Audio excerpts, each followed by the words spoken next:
का बगल बच चुका है। जंग का ऐलान कर दिया गया। सियालकोट बॉर्डर पर रात के इस पहर जब मैं वीडियो बना रहा हूं, रात 2 बजे लाइटें ऑफ हो गई हैं। पाकिस्तान ने अपनी एयर स्पेस यानी फजाई हदूद को बंद कर दिया है, खासतौर पर वो एयर रूट्स जो कि इस्लामाबाद से लाहौर के दरमियान वाक़े हैं। और भी हो, ऐसा नहीं होने जा रहा है। सर्जिकल स्ट्राइक या कोई और स्ट्राइक हो सकती है जो टेररिस्ट के कैंप्स में, जैसे बालाकोट टाइप अटैक हुआ था। सुनिए, हिंदुस्तान के अंदर, पाकिस्तान के अंदर, वहाँ के ज़राए ब्लॉक में बहुत से कमेंट्स आए और उसके अलावा इंटरनेशनल मीडिया में अक़वाम मुत्तहिदा के हवाले से जहाँ के सेक्रेटरी जनरल ने इंडिया और पाकिस्तान को ऑफर की है कि हम यूनाइटेड नेशन के सेक्रेटरी जनरल मेडिएट करने के लिए। नमस्कार दोस्तों, इंडियन आर्मी का खौफ पाकिस्तान में इतना ज़्यादा है कि पाकिस्तानी सही तरीके से सो भी नहीं पा रहे। पाकिस्तानियों का कहना है कि भारत कभी भी पाकिस्तान पर हमला करने के लिए तैयार हो सकता है, क्योंकि पाकिस्तान में इस तरह का माहौल बना दिया गया है कि पाकिस्तानी डर डर करके सो रहे हैं, क्योंकि पाकिस्तानियों को लग रहा है कि भारत किसी भी वक्त पाकिस्तान पर आक्रमण कर सकता है। यही कारण है कि पाकिस्तान में खौफ का माहौल साफ साफ देखा जा सकता है। पाकिस्तान की मीडिया भी इस वक्त काफी ज्यादा परेशान नजर आ रहा है। इस वजह से ये खबर भी सामने आ रही है कि लाइन ऑफ कंट्रोल पर होने वाली कशीदगी के बाद भारतीय एयरफोर्स के जंगी तैयारे भी मकबूजा कश्मीर की फजाई हदूद में परवाजें करते हुए नजर आ रहे हैं। और उसके साथ साथ ये जो जंगी तैयारे हैं जो कि भारत के उड़ रहे हैं मकबूजा कश्मीर की फजाई हदूद में, उनके बारे में ये जो है इस वक्त पाकिस्तान के रियासती इदारों में और मीडिया में यह तासुर मौजूद है कि भारत एक फुल फ्लेज वारदात की तैयारी कर रहा है। और यही वजह है कि पाकिस्तान की तरफ से भी ये जो अपनी एयर स्पेस है इसको नो फ्लाई जोन डिक्लेयर किया गया है। तो इसका मतलब ये है कि पाकिस्तानी रियासत का ये इकदाम इस बात की तरफ इशारा कर रहा है कि भारतीय जारहियत का खतरा बढ़ चुका है और पाकिस्तान की किसी भी फजाई हदूद की किसी भी तरीके की खिलाफ वर्जी का पाकिस्तान भरपूर जवाब देने के लिए तैयार है। और यही वजह है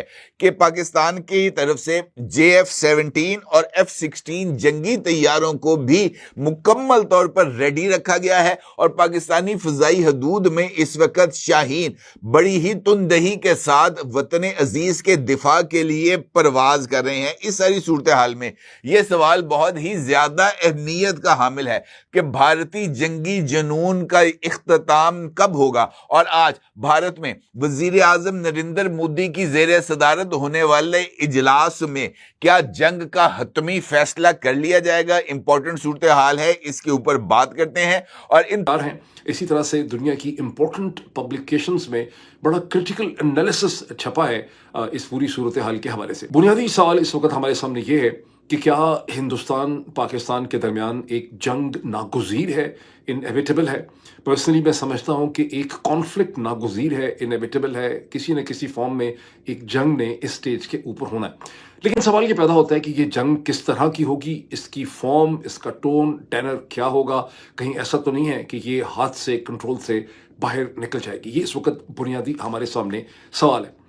और इसकी तमाम कि पहली जो कैजुअलिटी होती है किसी जंग की, the first casualty of a war is truth. सबसे पहले सच बेचारा जो है वो मारा जाता है। इस वक्त जाहिर है कि जब एक हालत जंग होती है, जज्बात बहुत भड़के हुए होते हैं, इन्फ्लेम्ड पैशंस होते हैं, लोग सिर्फ और सिर्फ अपना पॉइंट ऑफ व्यू जो है वो सुनना चाहते हैं। गुज़श्ता 3 दिनों से, 4 दिनों से जब से सूरत हाल डेवलप हुई है, बल्कि 5 दिनों से, तो पाकिस्तान से बहुत सा कमेंट उन लोगों का भी जो पहले जाहिर है उस तरह से नहीं करते थे कमेंट, उनको बहुत तकलीफ हुई है। और वो मुझे कहते हैं कि भाई आप किस तरह से, डॉक्टर साहब आप किस तरह से पाकिस्तान को इसमें इल्ज़ाम दे रहे हैं। आप तो खुद अपने मुंह से जो एतराफ़ कर रहे हैं कि इसमें जो है वो पाकिस्तान मुलव्वस है पहलगाम में, जबकि हिंदुस्तान कोई एविडेंस जो है वो नहीं दे सका। अब मैं इसका आपको कहूँ कि मेरा एनालिसिस ये है कि जो कुछ भी पहलगाम के अंदर हुआ वो फॉल्स फ्लैग नहीं है। बाकी 2 ही ऑप्शंस बाकी रह जाती हैं। या तो आप ये कहें कि इसमें कोई होम ग्रोन ऐसी दहशतगर्द तंजीम है कश्मीर में पाई जाती है जिससे ये सारी कार्रवाई कर दिखाई है, और फिर ये कि अगर ऐसा नहीं है और इसके पीछे पाकिस्तान है। मेरा जितना एनालिसिस है, आप ये कह रहे हैं कि 20 बरस से मैं इन तमाम वाक़यात को देख रहा हूँ, मेरा सम टोटल एनालिसिस ये है कि जो कुछ पहलगाम में हुआ उसे पाकिस्तानी कॉम्प्लिसिटी के बगैर आप एक्सप्लेन ही नहीं कर सकते। ये एक मैटर ऑफ एनालिसिस है। नो डाउट वो हो सकता है, वो किया जा सकता है, लेकिन ये कि हम लोग आर्मी लेके घुसने वाले हैं, आर्मी की सर्जिकल स्ट्राइक अलग चीज होती है और आर्मी लेके घुसना अलग चीज होती है। आर्मी की सर्जिकल स्ट्राइक ये कमांडोज हैं 20 से 40 है, वो एक अंदर घुसे 4 किलोमीटर 5 किलोमीटर आगे जो कोई लॉन्च पैड है टेररिस्ट हो उसे खत्म किया और वापस आ गए, ये हो सकता है। लेकिन ये कि हमारी आर्मी 4 फ्रंट खोलेगी और अंदर घुसेंगे, ये नहीं होने वाला है। दोनों की दोनों कंट्रीज फुल फ्लेजेड वॉर की कोई कोई वो नहीं कर फुल फ्लेजेड वॉर नहीं चाहते। इंडिया पाकिस्तान की तरफ से बहुत सारे वीडियोस आ रहे हैं कि ये आर्मी टैंक्स मूव कर रहे हैं, अल खालिद टैंक्स कहाँ लाहौर के आसपास, कश्मीर एरिया में टैंक्स की मूवमेंट, हाउइट्जर्स की मूवमेंट। इंडिया की तरफ से कोई मूवमेंट ही नहीं है, एक मूवमेंट। मैं कहता हूं कि रोहित शर्मा रॉ का एजेंट है, ठीक है, इंडिया का प्रोपोगेट करता है, इंडिया की रॉ जो बोलती है वो बोलता है। अरे जो आदमी सड़क पे खड़ा हुआ है अमृतसर के पास या कहीं फजलका के पास फिरोजपुर में, वो तो नहीं है रॉ का एजेंट, वो तो वीडियो बना के डालेगा।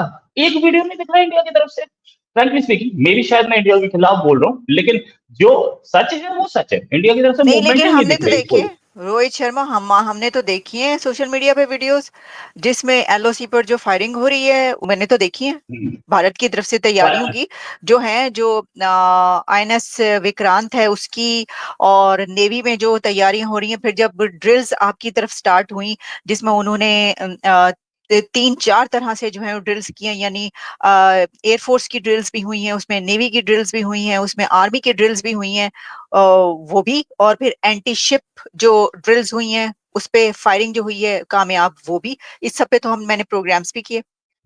हाँ राइट, प्रोग्राम्स किए, मैं बताता हूँ आपको क्या है प्रोग्राम्स। तो खैर ऑफ कोर्स आपके पास जो इन्फॉर्मेशन थी उस साथ आपने कर दिया। बॉर्डर पे फायरिंग हो रही है एलओसी पे, ये बात तो सब मान रहे हैं। अब ये बात सबके सामने क्लैरिटी से कि बॉर्डर पे फायरिंग हुई है, सीज फायर वायलेशन हुआ है, सबने माने, पाकिस्तान ने भी, इंडिया ने भी, ठीक है ना। सीज फायर वायलेशन हुई है। सीज फायर वायलेशन के साथ साथ अगर बॉर्डर पे कुछ है, बॉर्डर से 1 किलोमीटर दूर कोई आर्मी की टुकड़ी खड़ी है, वो बॉर्डर की ओर मूव कर गई, तो उसे मूवमेंट नहीं कहते, उसे डिप्लॉयमेंट कहते, ठीक है। मूवमेंट वो होती है कि कहीं 500 किलोमीटर से 1000 किलोमीटर से टैंक्स को मूव करके लाया जा रहा है। 200 किलोमीटर, पाकिस्तान के लिए 200-300 किलोमीटर से टैंक्स को मूव करके ट्रेन में रख के ट्रक्स के ऊपर रख करके टैंक को लाया जा रहा है यहाँ पे, वो मूवमेंट है। वैसी मूवमेंट नहीं दिखी है। अब जहां तक बात है कि आईएनएस विक्रांत, आपको शायद नहीं पता होगा, मैंने 2 दिन पहले ट्वीट किया कि आईएनएस विक्रांत चला गया है वापस कारवार नेवल बेस, वो इस समय कारवार नेवल बेस पे खड़ा है। और ये बात अब सब ये बोल रहे हैं कि यस कारवार नेवल बेस पहुंच चुका है। इसका मतलब हम नेवी एस्केलेट नहीं कर रहे हैं। पाकिस्तान की तरफ से नेवल फायरिंग की 2 बार नो टाइम लगा है। नो टाइम नहीं, मतलब नोटिस, इसका मतलब है नहीं, इसका मतलब ये समझे कि आप लोग हमला नहीं करने लगे। हमला तो हमला करने के लिए कौन बोल रहा है, मैं तो वही बोल रहा हूं। अभी मैंने आपको सबसे पहले बोला कि सर्जिकल स्ट्राइक होगी पाकिस्तान के टेररिस्ट बेस पे। वॉर कौन चाह रहा है? Who is searching for a war? अच्छा, एक्सरसाइज पाकिस्तान की तरफ से भी एक्सरसाइजेस चल रही हैं, इंडिया की तरफ से भी चल रही हैं, एक्सरसाइजेस चलेंगी। पाकिस्तान की नेवल एक्सरसाइज चल रही है। इंडिया ने अब तक एक भी नो टाइम नहीं दिया है नेवल एक्सरसाइजेस का। नोटिस टू एयरमैन इंडिया ने दिया है एयरफोर्स एक्सरसाइज का, ठीक है ना। एयरफोर्स एक्सरसाइज वो भी उत्तराखंड और यूपी के ऊपर है। लेकिन हमें याद है, मुझे, मैं वैसे एक्सपर्ट तो नहीं हूँ इस मतलब ये जो वॉर की वो है सब इसके, लेकिन मुझे ये याद है कि जब पहले इंडिया की तरफ से सर्जिकल स्ट्राइक्स पाकिस्तान पे की गई, उससे पहले इस तरह की जो तैयारियां अब हो रही हैं, ना तो टाइम लिया गया और ना ही ये तैयारियां, ना ही ये ड्रिल्स, इनमें से कुछ भी नहीं नजर आया था। और वो वॉर, बिल्कुल वो सही। जो स्ट्राइक थी वो बगैर बताए की गई, जब भी की गई, और बस वो पता ही नहीं चला। अब तो पूरी दुनिया में इस वक्त खबरें चल रही हैं हर जगह पर, और दोनों तो फिर ये तो काफी फर्क है। मुझे तो ऐसा नहीं लगता कि ये पहले जैसी जो स्ट्राइक है तो उसके लिए इतनी तैयारियों की कोई जरूरत है। मतलब आप क्या जो उम्मीद कर रहे हैं कि इंडिया बाला को स्ट्राइक करता तो 2 दिन पहले पाकिस्तान को बता देता कि करने जा रहे हैं? नहीं ना। तो इस बार भी ऐसा ही हो रहा है। मैंने पहले ही बोला कि यस, पाकिस्तान के अंदर जो टेरर कैंप्स हैं उस पर स्ट्राइक हो सकती है, लेकिन वॉर वाली कोई सिचुएशन नहीं आने वाली है। टेरर कैंप्स के खिलाफ स्ट्राइक होगी, वो तो प्राइम मिनिस्टर खुद अपनी रैली में बोल चुके हैं, इंग्लिश में बोला स्पेसिफिकली।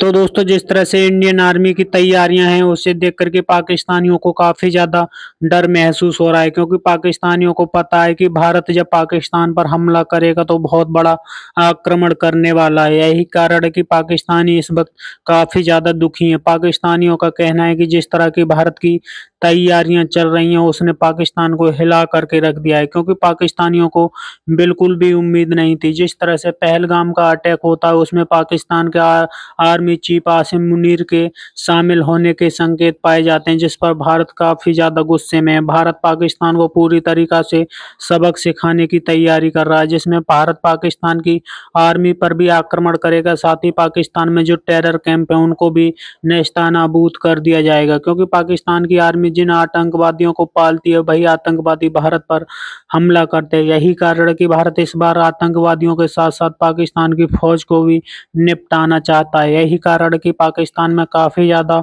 खौफ का माहौल बन चुका है। पाकिस्तानी डर डर कर जी रहे हैं। पाकिस्तानियों का कहना है कि भारत इस वक्त पूरी तरीका से तैयार है। आपकी क्या राय कमेंट में जरूर शेयर करें। यदि आप चाहें अपने चैनल को सब्सक्राइब करें, वीडियो पसंद आए तो लाइक करें, कमेंट करो और शेयर करें। जय हिंद, ओ वंदे मातरम।